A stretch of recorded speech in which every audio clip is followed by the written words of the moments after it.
I'm going to be reading the short story, The Book of Bad Men, and this is the introduction to my forthcoming novel, so this is how it starts. The Book of Bad Men.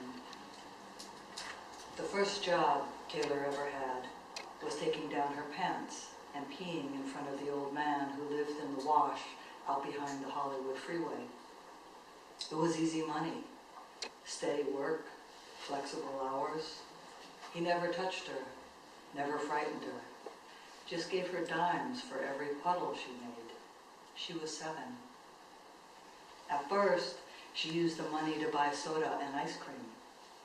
Then she figured out that having just a little money made it so much easier to steal. She could walk into a store like she belonged, strut up to the counter with her 2 extra large cans of Alpo dog food and hand over the money, all in dimes. 29 cents, 3 puddles worth with a penny back. The checkout lady would say, "Oh, how sweet, do you have a doggy, little girl?" And she would answer, "Yes, ma'am," and smile at the cool, scratchy feel of the Gainsburger packets stuffed up under her shirt, pressed tight and safe against her flat chest, back, and belly. Taylor fed all the stray dogs and cats in the neighborhood. That was her other job, but of course that one didn't pay.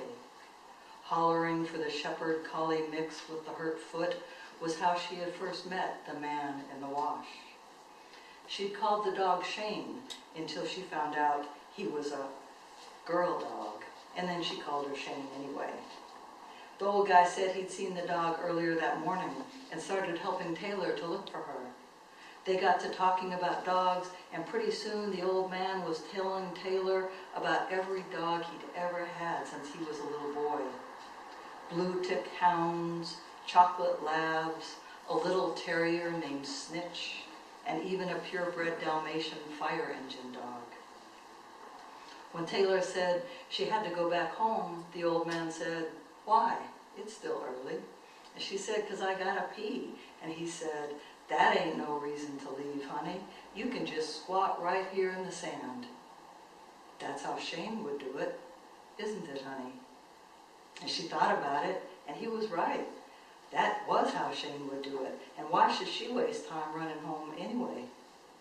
Taylor pulled down her jeans and underpants, squatted and peed, careful to not let the hot liquid touch her legs or shoes. She watched the sand turn dark as the puddles spread. It felt good, liberating, like she'd discovered something the other kids didn't know, that you didn't have to go back inside and use the bathroom if you needed to pee, not even if you were a girl. Then the old guy gave her a dime and said, "Now this will be our little secret, won't it?" And she nodded, zipping up her pants. Taylor understood about secrets. The trouble started one day when Taylor was running out of the house, bladder full, to look for Shane and the old man. "Where are you going, and where'd you get that book?" her mama yelled after her, stopping the girl in her tracks. Taylor looked down at the encyclopedia of dogs she had stolen from the 5 and dime. She knew she couldn't tell her mom she'd stolen the book. "Never steal unless it's from the government," her mom always said, with a laugh, but with eyes that meant business. "It's my dog book," Taylor said, turning around slowly. "I got it from a friend." "What friend?" her mom laughed. "You don't have any friends that can read." Truth was, Taylor didn't have any friends at all yet in the new neighborhood, but now she was backed into a corner. "Do so," she clutched the book to her chest. "I got a friend who lives out by the freeway." Taylor never figured out quite how her world unraveled so fast. First, her mom got all red and angry, interrogating her about the man in the wash. Who was he, and how did she know him, and what did he do to her, and did he touch her, did he touch her, did he touch her? "No, Mama, he don't never touch me. We just talk about dogs. He's my friend." "And did he ever touch her, and did he ever make her touch him, and did he ever touch her down there?" Mama, I told you, he don't never touch me, and I ain't never touched him. He's my friend, and he gives me dimes when I pee, and we talk about dogs, and he helps me feed Shane. And then it was all over. Taylor's mom yelled at her to sit still and not move. And then the next thing she knew, there were police everywhere. 3 of them were right inside her house. 2 plainclothes from a squad car and 1 motorcycle cop standing by the door, arms crossed, sunglasses and helmet still on. Taylor started to tremble. Why were there cops in her house? She knew her mom was terrified of cops, hated them worse than head lice and Satan. But there they were. She was talking to them like there was something in the world even worse than cops, and Taylor hadn't yet known that such a thing existed. Here, honey, the older cop said, we'd just like you to take a look in this book and tell us if you see the man that hurt you. These are all pictures of bad men. Tell us if you see anyone who looks like the man who hurt you. Taylor stared down at the huge brown book laying open on the table in front of her. Rows and rows of black and white mugshots blurred before her eyes.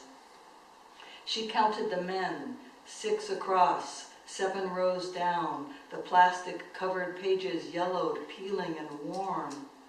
But he didn't hurt me, she said, her voice thin and soft. Now tell us exactly what he did to you, the cop continued. Did he touch you? Did he make you touch him?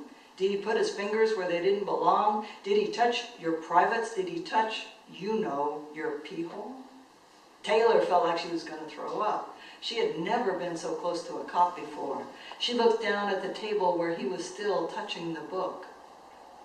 His hand was huge, the knuckles covered with dark hair, furry, just like her uncle's hand.